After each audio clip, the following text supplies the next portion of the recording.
Doors is dead. Well, not really, but Cheddarball said it, so it must be true. I mean, like, it low-key kind of is, but like, whatever. Though recently, the devs have realized that even though they've been slaving away at the update, they haven't really been posting anything about it.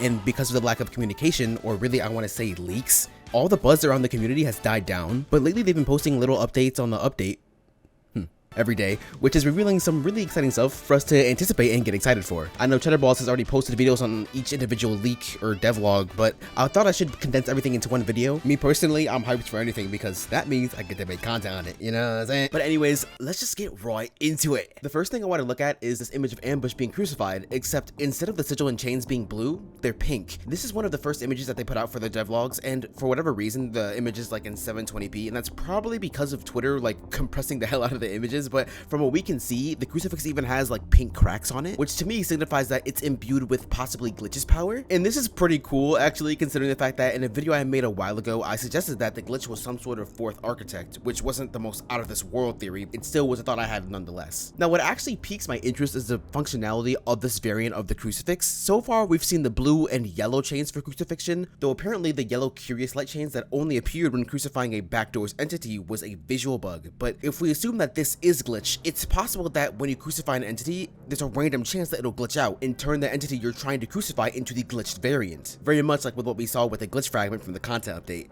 And in case you forgot, glitch used to be a failsafe for room generation and wasn't canon, but ever since the content update, he's been canonized, for lack of a better term, so this could be his major role in being an actual character in the game. And speaking of different looking crucifixes, we might actually be able to change the look of certain items with a new resource called Stardust. There's not really much info on this besides what it looks like, but it's very possible that that's what it's going to be used for. Skins are a kind of important thing to have just so people can have that individuality for their characters and whatnot, though another thing I thought this could be used for, and it's probably the more plausible use, is crafting, which could be actually like a really cool mechanic in the game. You know, like throughout the run you slowly gain the materials to craft what you want, maybe at Jeff's shop or possibly somewhere else, and there could be like a station where you choose what to make with the Stardust, and then it could have like a cool animation where all the Stardust coalesces into the item that you crafted, or possibly you need different combinations of the dust to make certain things, like maybe like a starlight float would require a large amount of guiding light Stardust and a little bit of curious light Stardust. Just don't inhale it though, probably. Though honestly, now that I'm saying it out loud, it sounds kind of far-fetched, but it still could be like a possibility, you know? And there is a pile of red dust sitting next to the pile of mainly yellow dust, so it could be the essence of mischievous light as well. Maybe another variant of the pickup also has blue dust. And in this, I think it's possible that they used to be physical beings as well that could walk around and whatnot, especially with the 3 chairs in the room with the space-time painting in it that has all 3 architects on it. Though moving away from the cosmic crafting, we have a new UGC shop rework coming to the game along with the update, and it has a really nice song to go with it.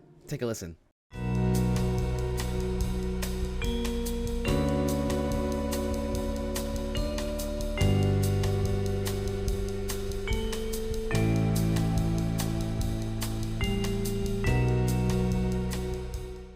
I do appreciate that they're actually reworking the shop a little bit because it's pretty janky at the moment, so hopefully the fresh new coat of paint makes it easier for people to buy the cool new stuff that Devs made for the game. And in another recent Twitter post, the devs suggested that the candle will last way longer in the update, and the Moonlight Candle will have infinite durability, which actually makes all the effort to get the Moonlight Candle actually worth your time, of first finding the candle and then having to trudge your way all the way to the end to the hotel just to get to the rift, put the rinky-dink item in the rift, and that's that. Except now it's not rinky-dink because it'll last forever and will notify you if something's coming, which is insanely good for times when there's no indicators of something spawning. The greenhouse. Though what's more interesting in this post is that next to the candle in the player's hotbar is a key, and one we haven't seen before in the game, which actually puts us right on the next post, which is a lock on a door for a structure which can be assumed to be of use in the garden subfloor.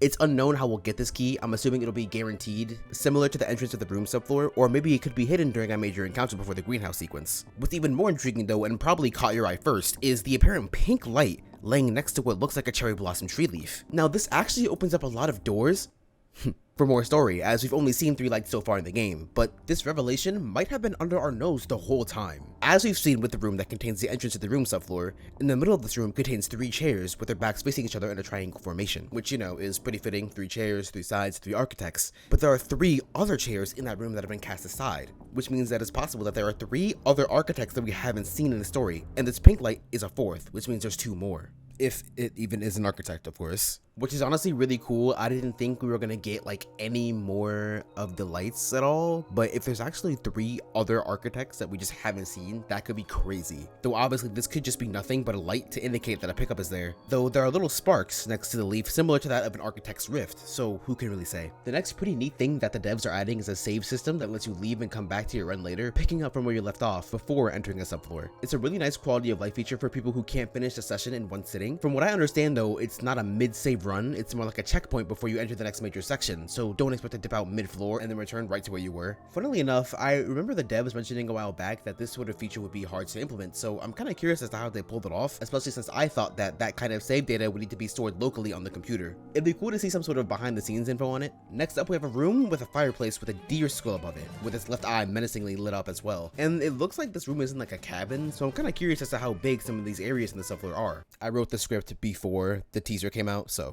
I didn't know, man, I'm sorry. The deer skull is most intriguing though because of the glowing eye, making it seemingly out of place or somewhat significant. Though there's not too much to say about this one besides the fact that it has the vibe of a Resident Evil safe room. A more different post from the devlog consists of concept art for possible rooms in the subfloor, and the image on the right looks more generic, though obviously there's the really apparent blur with the green vegetation, and honestly who knows what that could be. Maybe it's like an area that you find a key item in. But what's funnier in my opinion is the bathroom on the left side of the concept art. You know, you get the sinks on the left and it's got the water and the faucet, and there's a drain there as well, like in the middle of the room. And then there's toilets on the other side of the room. Like, look, there's even toilet paper on the side of the stall there.